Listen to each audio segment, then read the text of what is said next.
Welcome to Club E. Hi, I'm Rick Brimacombe of Brimacombe and Associates. I am your architect of business growth, and I'll work with you to unlock your potential and amplify the scale of your company. Today's topic is making the transition from part-time passion to full-time lifestyle. Before we get started, I'd like to thank our sponsors: Irish Titan, an e-commerce and web development firm; Boulay Group, CPAs and advisors; Highland Bank, a locally owned community bank; Romaine Berg, a digital marketing agency; Voyager U, providing training resources in the community for you to launch an independent career. You can learn more about them in the courses section of clubby.com. Projection Smart, providing startup and growth software to help you create projections for your companies and assess the opportunity. They can be found in the tools section of clubby.com. And the Network Connect, a catalytic gateway for growing your company. Also, before we get started, hit the subscribe button.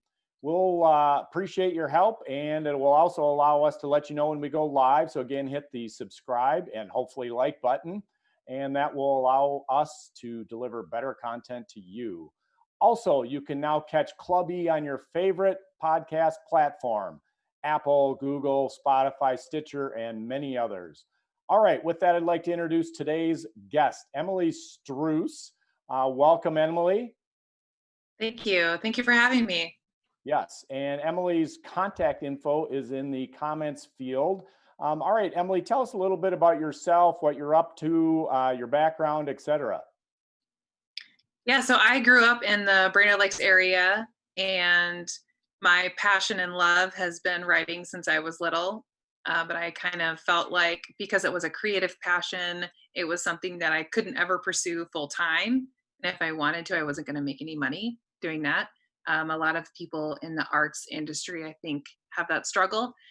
And so I found myself in this groove with working in nonprofits and doing great work. It was very meaningful work. I worked in drug and alcohol abuse prevention with youth, and I worked in wilderness therapy. I worked as the director of a nonprofit, and I just made a decision eventually that I was going to stop pursuit of all other things and really make writing my full-time life. And so that was in 2017. And since then, I just kind of jumped out and made my own business. That I was living in Sun Valley, Idaho at the time. And since then, I moved back to the Brainerd Lakes area. I'm now the editor of Lake Country Journal, a local magazine, as well as continuing to run my own business and able to be a full-time writer. Great, and tell everybody where they can learn more about the Lake Country Journal if they'd like to subscribe. Yeah, so you can go to lakecountryjournal.com. We have our website there and subscriptions. It's pretty cheap. It's $25 a year. And it's just it's a bi-monthly lifestyle magazine all about lake country living up north. And that's just a kind of fun lifestyle magazine. All right, great, great. And then before we dive in all the way into our session today, I'd like the audience to know what they can get for their participation. So in the comments field, you can submit your questions.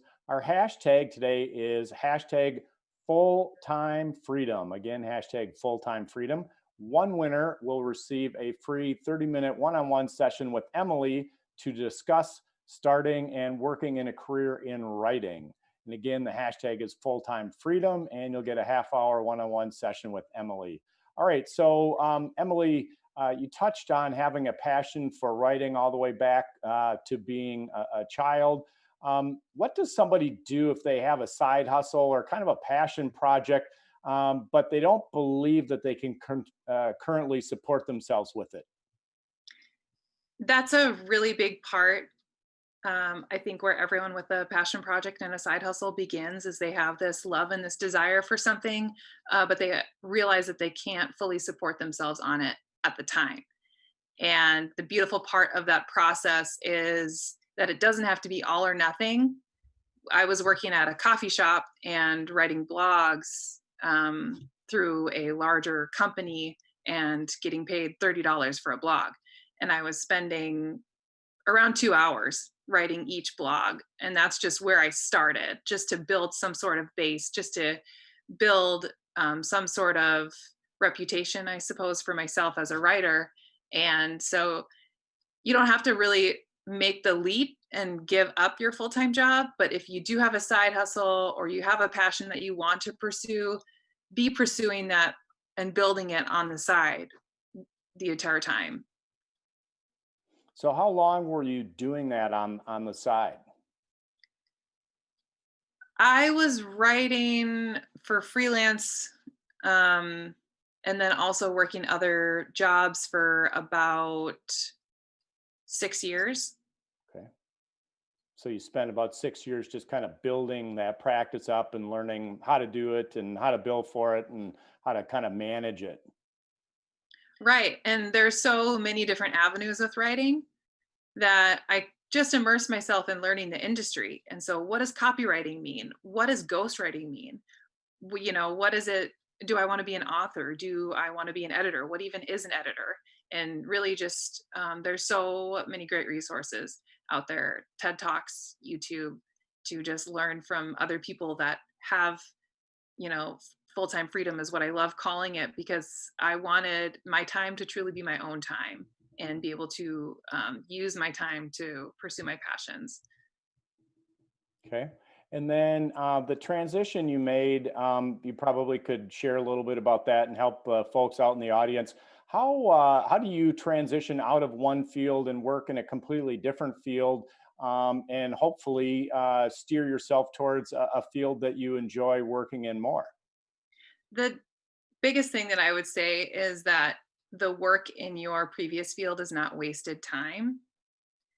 It can be a big concern if you're moving from, let's say, you're a dental hygienist and you have this love for writing, and you are at your job every day, but all you're thinking about is how you want to be a writer.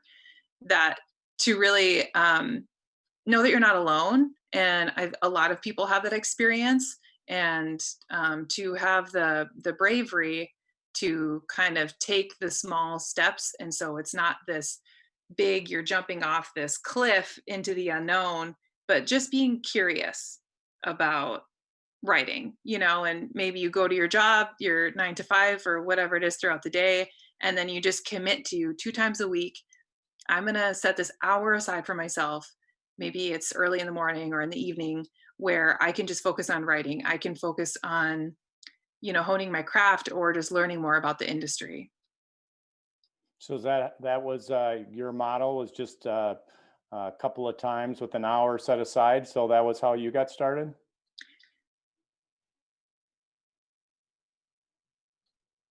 Yeah, it was I enjoy that says your passion is seeking you too. And that's kind of how it felt.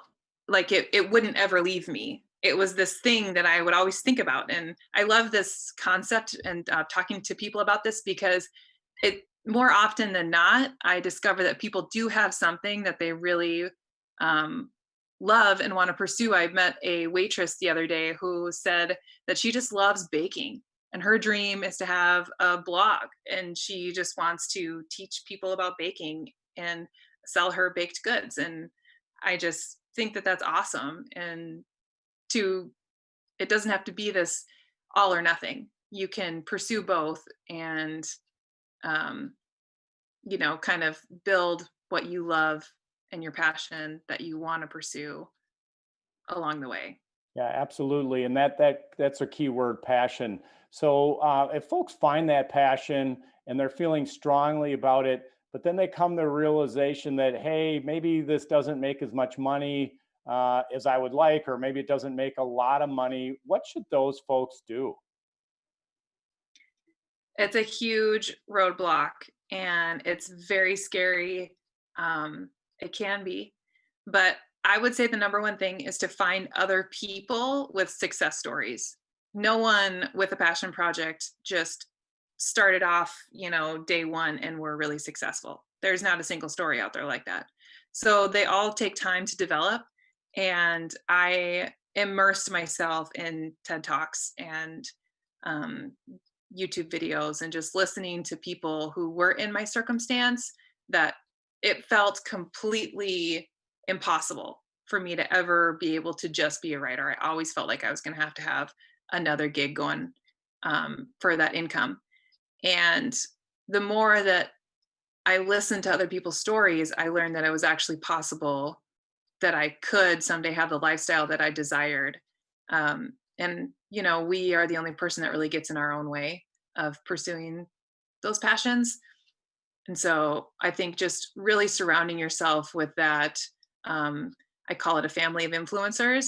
I have like my family that I'm born into, but I also create my family of influencers who are people in the world that are just like me, that have made it to a place in their life that I would like to make it to. Very good point. Good point. I mentioned earlier that Voyager U is one of the sponsors for Clubby. Again, you can learn more about them at the Clubby website. They try to help folks on their journey to become independent and help educate people along those process.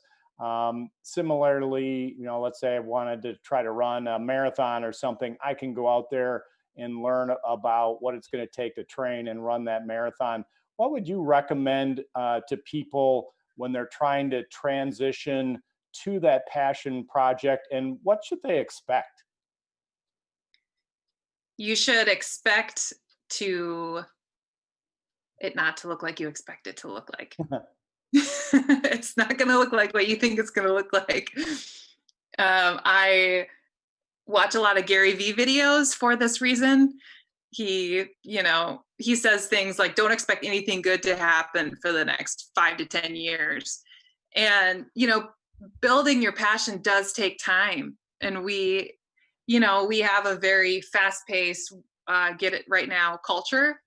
And building a dream life for yourself is not something that just can be given to you in a moment or even a year, maybe not 5 years. It's a building brick by brick process that can be broken down into smaller steps, and to just not be discouraged. And you're gonna feel discouraged, so at the times when you do feel discouraged, just to say, be gentle with yourself, and this is part of the process. It doesn't mean that I have to stay here. Maybe you reached out to a really big client and they turn you down, or someone, gave you some feedback on your work that maybe was not so encouraging. To use those things as part of the process, and that it's necessary. It's a refining process that you are learning through. Negative feedback per se, it can just be constructive feedback, and to not completely give up because you've had some roadblocks and it's not looking like you thought it was going to look like. Yep. And then a quick reminder to everybody, Projection Smart is a partner with Clubby. You can learn more about them in the tools section of clubby.com. They actually have a startup forecasting product to help you get a sense of whether your business can survive financially. So Projection Smart in the tools section of clubby.com would be very helpful to you as you try to figure this stuff out.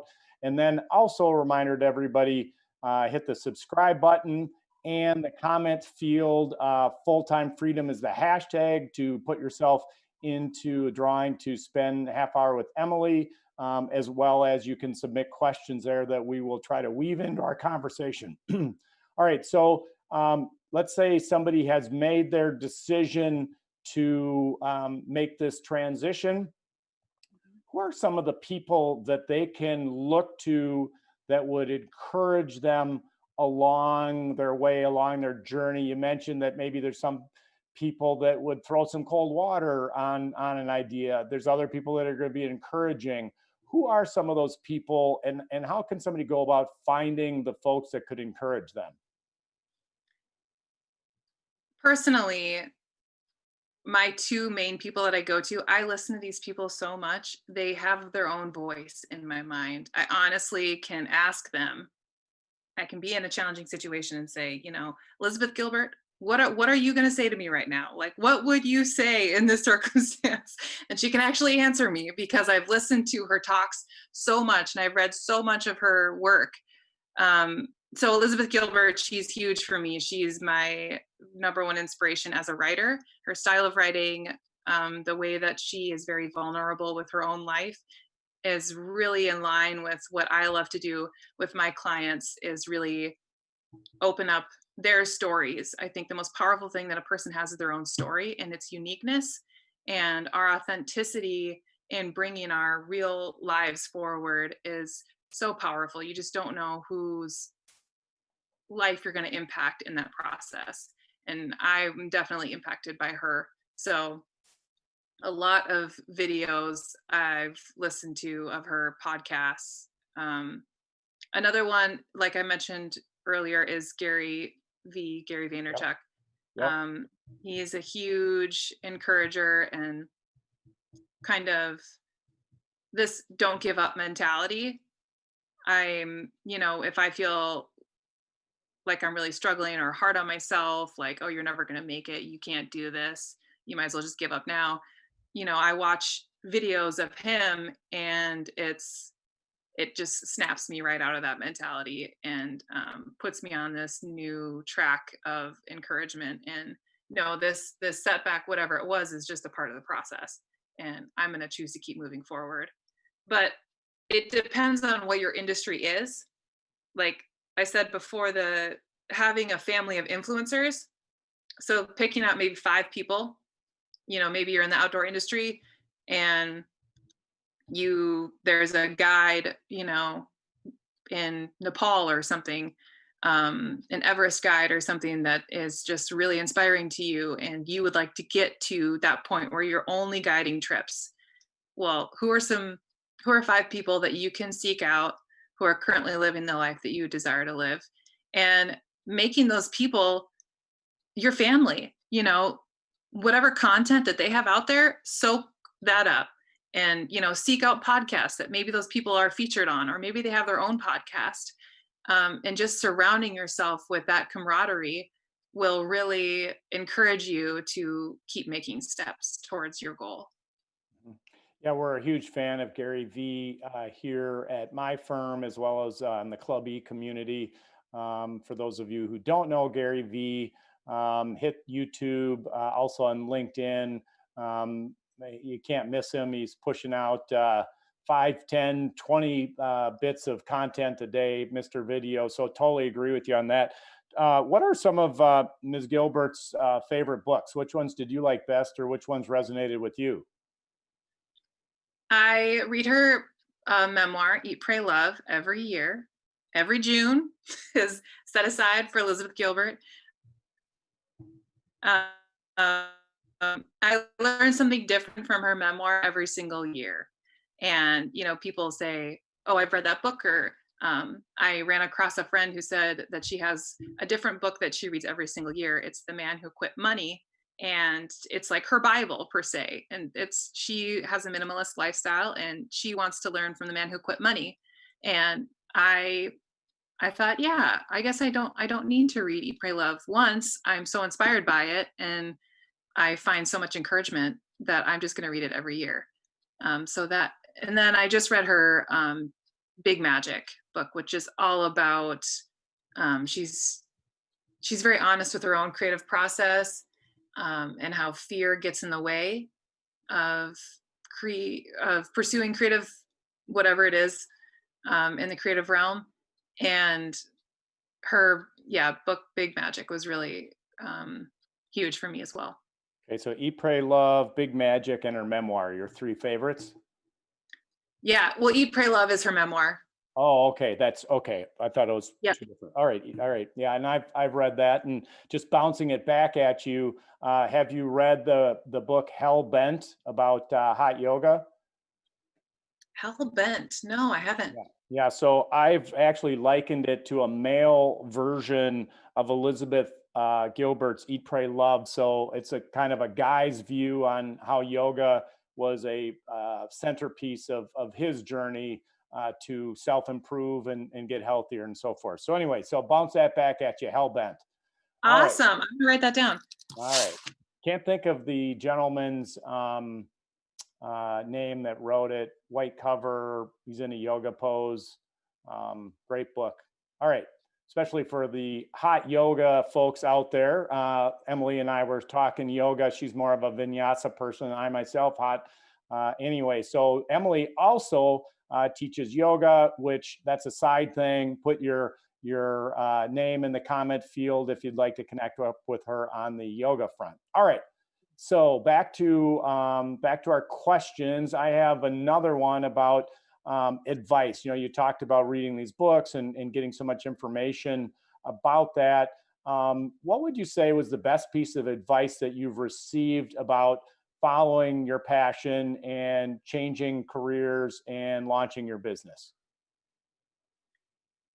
The best piece of advice that I have ever received, I mean, I'm going back and forth between Gary Vee and Elizabeth Gilbert. But it would be as simple as Gary Vee's just, don't give up and don't have like a sort of victim mentality, like, oh, it's too hard for me or I can't do this. But just realize that everyone is gonna have struggles in what they're trying to pursue, and they're gonna have setbacks. And so yeah, that would be the biggest piece of advice, is just to not allow that fear um, to completely crush you or like derail you. But Elizabeth Gilbert says to use fear as curiosity. She says it's just a part of the brain, and she gives it this great analogy because she would always push away her fear when she was trying to write a book.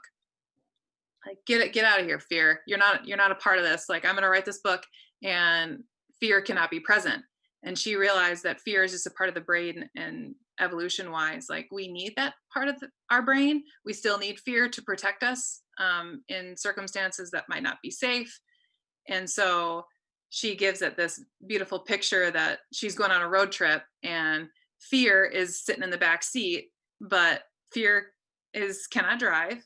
Fear cannot choose what music is going to be playing. Fear can't roll down the windows. Fear is just in the car.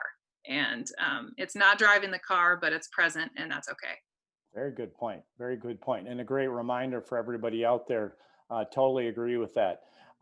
We had got a question here from Rob, longtime listener. Reminder to everybody, put your questions in the comments field, as well as hashtag full-time freedom to get an opportunity to spend a half hour with Emilee. Question from Rob, and I love this one. I use it a lot myself. Was there an aha moment for you when you were deciding to switch to be a full-time writer? Oh, um,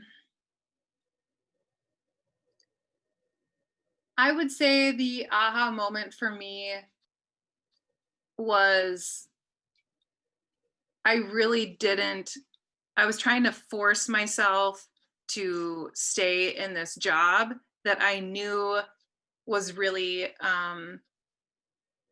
impactful and powerful. Like, I'm working with youth in a drug and alcohol abuse prevention situation. So like, I'm passionate about that as well. But my aha moment was that I was not using my natural gifts and talents in the ways that would best benefit others. And so I'm not a numbers person. I am, not really best with the operational side of stuff. I am the creative on the team. And it's best for me if I can take a step outside of that role, even as good as a position as it was, as good as a organization as it was. Where I belonged and where I felt the best was where I had my own freedom to connect with others, to write their stories, connect with others, to communicate in a better way what they're trying to get across, because that's what I'm best at. Very good. Thanks for sharing that with us. Appreciate it. So Thanks for asking the question. you mentioned that you knew you liked writing as a child. At what point did you come to the realization that writing was your passion and that's what you wanted as a full-time profession? It's a very vivid memory. Um, my grandfather had Alzheimer's disease, and I was very little, and I didn't really know how to process that experience, and I didn't understand what Alzheimer's was. But we would just go visit grandpa, and he was just this slowly fading person. He would recognize us less and less, and I throughout that process, the only way that I knew how to um, kind of think about it was to write it down.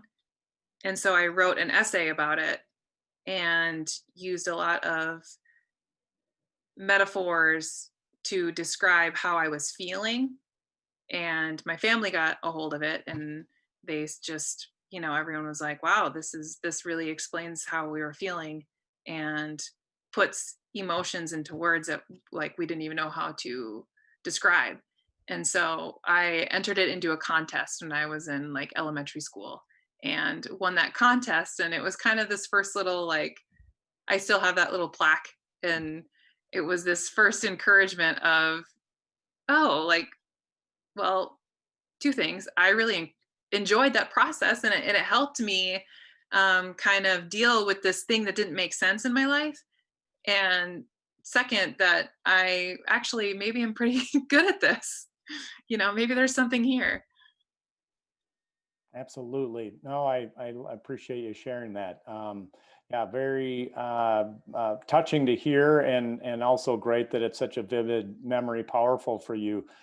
Speaking of powerful, what do you think has been the most powerful thing you've been able to do with your writing, other than express yourself when you're younger, which was helpful with the family and winning the award?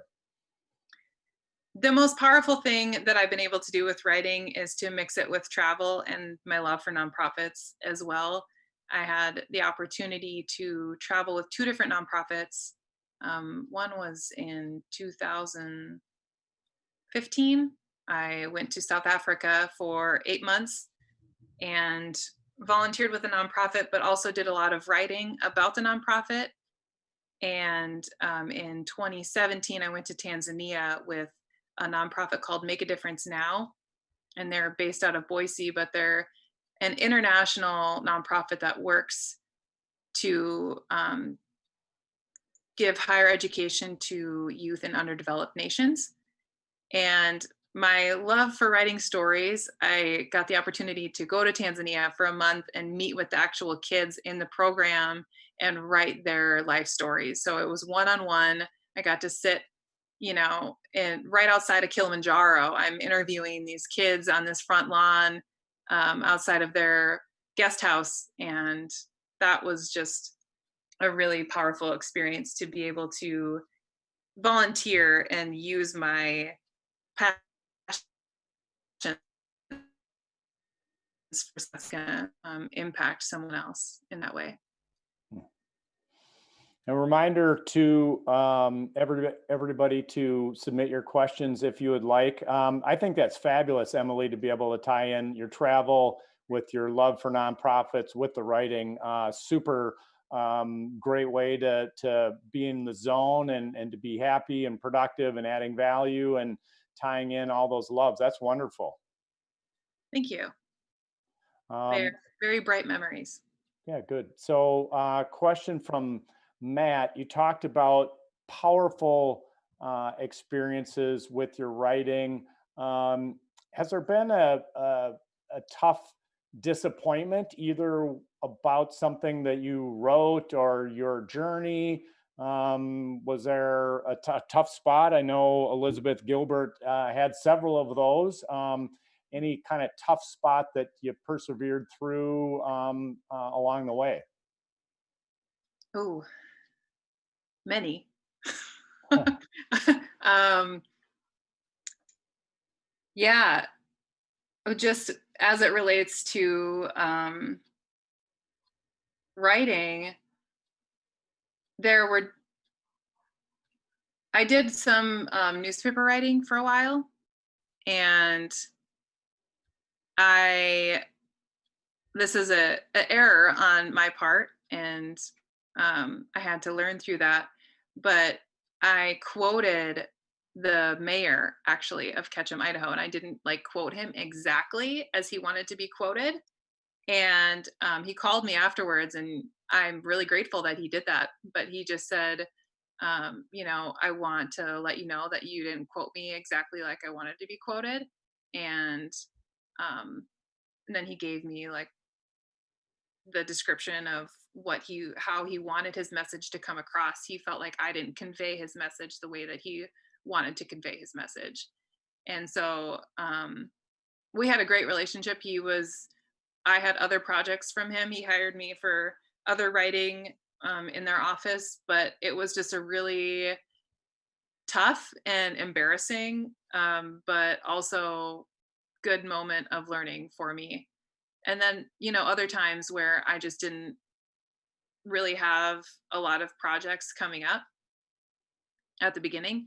And that was pretty overwhelming because I did decide to completely give up, my other job, and I wanted to 100% focus on writing. And so at the beginning, it was a little overwhelming to kind of have that push to just keep going when there really wasn't a lot on the horizon yet. Yeah. Well, I think anybody who works for themselves knows that feeling. That's not an easy one. Hmm. Any tips on things that work for you to get through that, to push through that? Yeah, I LinkedIn. LinkedIn is really such a powerful tool, and I think it's overlooked and not used as much as it should be. All of my clients in the first 6 months came from LinkedIn. Hmm. And from there, they talk with their networks and whatever services I'm doing for them, then they hear that from other businesses, and other businesses reach out, and then it kind of can become this organic process. But at the beginning, I was calling uh, 10 businesses a day, and I was living in Boise at the time, and just, you know, introducing myself, introducing what my services are, and reaching out to people through LinkedIn and making connections that way. Hmm. Good tip. Good tip. Hey, as you reflect on our talk today, the topic, if you wanted the audience to have one key takeaway from today, what would that be? Could be something maybe we've touched on that you'd like to reiterate, might be something we haven't gotten to. But again, if you wanted the audience to take one thing away from your talk today, what would that be? That one thing would be that it's not too late. It is never too late to pursue what you truly desire, to pursue your passion. It doesn't matter what it is.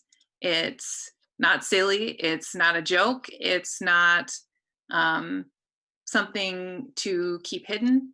If there is, a true passion of yours that you want to fully pursue, I don't care if you've been a doctor for the past 35 years, but you really just want to, you know, be a veterinarian, or you really just want to make music, or whatever it is. There's such a pressure in our society to um, have this like value and this level of status. And a lot of times I feel like we get into this educational system, and it's a lot of money and it's a lot of time, and so sometimes that provides us opportunities, but it can also be a trap. Like, I just spent the last 10 years of my life pursuing this one field that, now that I'm in, I realize that I don't want to be in. And I just want to say that you're not alone, and you can absolutely make that transition anytime that you want, and just, let that judgment kind of just float down the river. There's no judgment. Like, it's your life, and you should be able to live it how you want to live it. Absolutely. Absolutely. So thanks for sharing that. Emilee, it's been a pleasure to have you today. I hope that you would be willing to come back again sometime. Absolutely. Thanks so much for having me, Rick. Yeah. And Emilee, if somebody wanted to reach out to you, what's the best way to connect? The best way to connect with me is through email. My email is Emilee, Emilee dot out of bounds, OUTTABOUNDS @gmail.com. Another way is through LinkedIn. Like I said, I love LinkedIn. You can just, type in my name, Emilee Struss, on LinkedIn. Please connect with me. I love to see what other people are doing. I love to encourage people along the way. Send me a message. Let me know what your passion is, and maybe I can help you along the way. And then Emily, spelling on your last name is? Is Struce, Struss. Absolutely. Well, again, Emily, thank you very much for joining us. It's been a pleasure. Appreciate what you've been able to share with the Clubby community. Thank you so much for listening. Yeah, thank you.